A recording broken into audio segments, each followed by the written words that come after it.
দুদু ভাই, একেবারে যে বিষয় বলবেন, আমরা কথা বলছিলাম যে জুলাই ঘোষণাপত্র নিয়ে, জুলাই ঘোষণাপত্র নিয়ে যে একটা শঙ্কা ছিল সেটা তো কেটেই মোটামুটি গেল। এখন মানে পরবর্তী আপনি একজন বর্ষিয়ান রাজনীতিবিদ, বলবো বর্ষিয়ান রাজনীতিবিদ হিসেবে বলা যায়।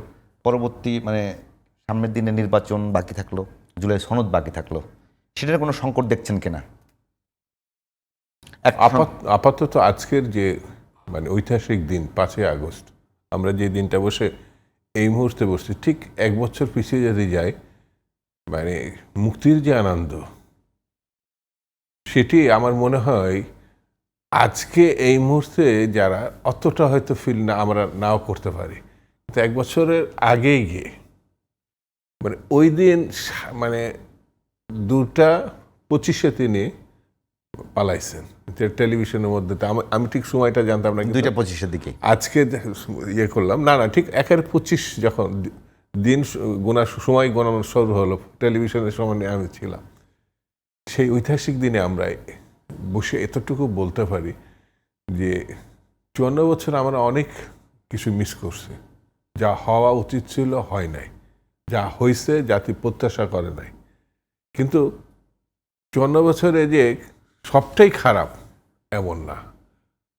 আমাদের যে অর্জনগুলো আছে, আমরা গণতন্ত্রকে ছিটকে পড়েছে, আবার গণতন্ত্রে ফিরে এসছে। আমি ব্যক্তিগতভাবে মনে করি যে আমি গণতন্ত্রে যেহেতু বিশ্বাসী, ভিন্ন মতের জায়গা থাকতে হবে, পারস্পরিক শ্রদ্ধাবোধটা থাকতে হবে। এই জায়গাগুলো যতক্ষণ না থাকবে ততক্ষণ গণতন্ত্র প্রত্যাশা করা যাবে না।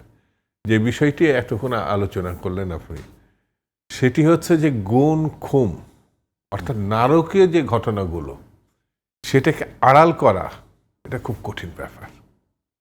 এটা যদি আপনি সত্যিকারে বিচারের আওতায় আনতে এবং দৃষ্টান্তমূলক অবস্থা তৈরি করতে না পারেন বা আমরা না পারি, তাহলে দেখা যাবে যে এটি কথার কথা হিসাবে থেকে যাবে। যে কেউ অপরাধ করবে। যেমন আমাদের অর্থ, অর্থাৎ সাধারণ মানুষের টাকা একেবারে লোপাট করে আপনার বিদেশে পাচার করে দিয়েছে, এটা সাধারণ মানুষের টাকা, দেশের টাকা, সাধারণ মানুষের টাকা। তার আপনি বিচার করতে পারলেন না। 2 নম্বর হচ্ছে সংবিধানকে আপনি সংবিধানের নামে ধ্বংস করলেন, অর্থাৎ নির্বাচনের নামে একটা তামাশা করলাম আমরা সবার সামনে, সারা বিশ্বের সামনে, এবং সেটাকে আমরা আইনগত ভিত্তিও দিলাম, এটা নির্বাচন।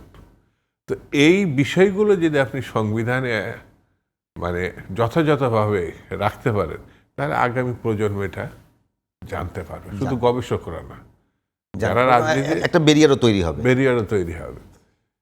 সব দলেরই নিজস্ব বৈশিষ্ট্য থাকতে পারে, কিন্তু গণতন্ত্র, স্বাধীনতা, মানুষের নীতি নৈতিকতা, সম্পদ, এইসব জিনিসগুলো নিয়ে আলাদা কোনো মতবাদের যেতে আপনি জায়গা রাখেন, তাহলে পরে এই যে 16 বছরের ঘটনাগুলো আমরা যে প্রত্যক্ষ করছি, এটা ভয়াবহ একটা ঘটনা।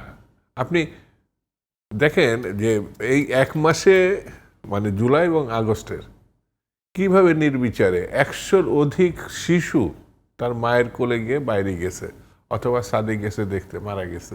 তারাও তো এই গণতন্ত্রের সপক্ষে লড়াই বা গণঅভ্যুত্থানের শিশু সৈনিক হিসাবে আমরা দেখতে পারি, তার স্বীকৃতি থাকা উচিত।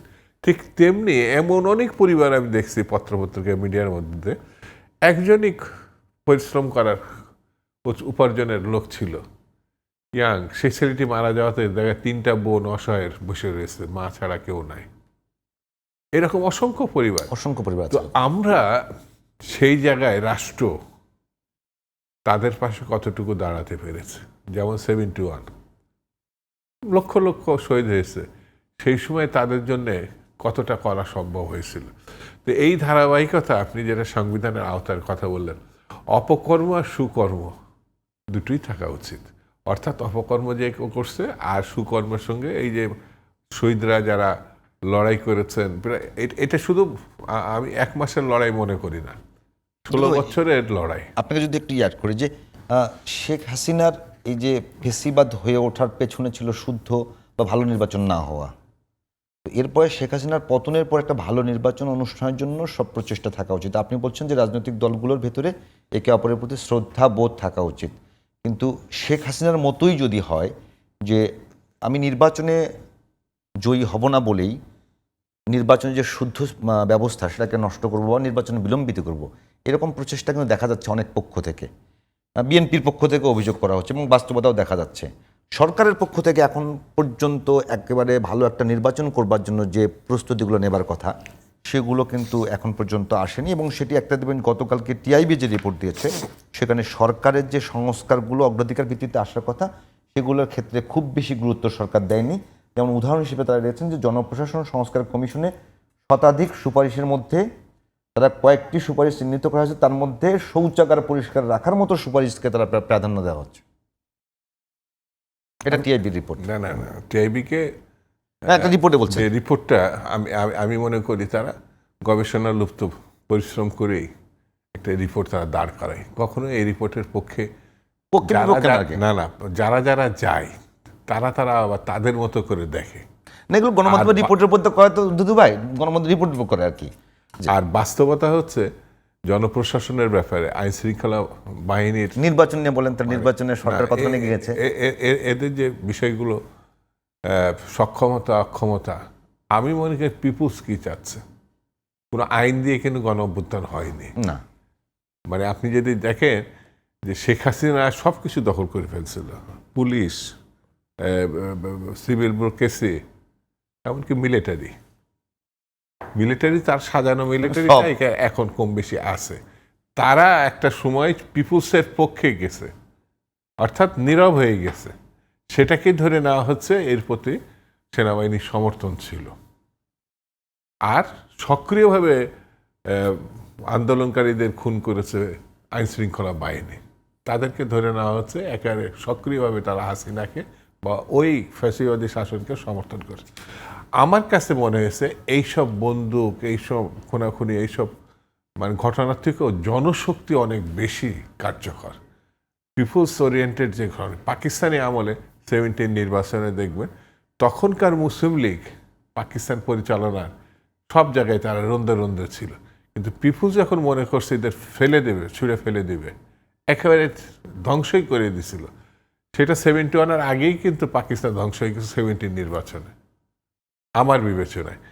এখন যদি মনে করা হয় যে এরা ঠিক হয়নি, ওটা ঠিক হয়নি, নির্বাচন করতে হলে কি হবে? জনশক্তি আমি বলি একটা ডিসি হাসিনার সময় হাসিনাকে স্যালুট করলেই যথেষ্ট ছিল, আর কারো দেখতো না। এখন আর হাসিনার সেই প্রশাসন নাই, সেই লোকটি বসলেও তাকে কিন্তু সাধারণ মানুষ বা জনগণের দিকে একটু তাকাতে হয়। সেই জন্য পুলিশও ওই জন্যে, সেই জন্য ভালো নির্বাচনের যে সুযোগটা আসছে চতুর্দিক থেকে, খারাপ লোকটাও ভালো ভূমিকা পালন করতে পারে।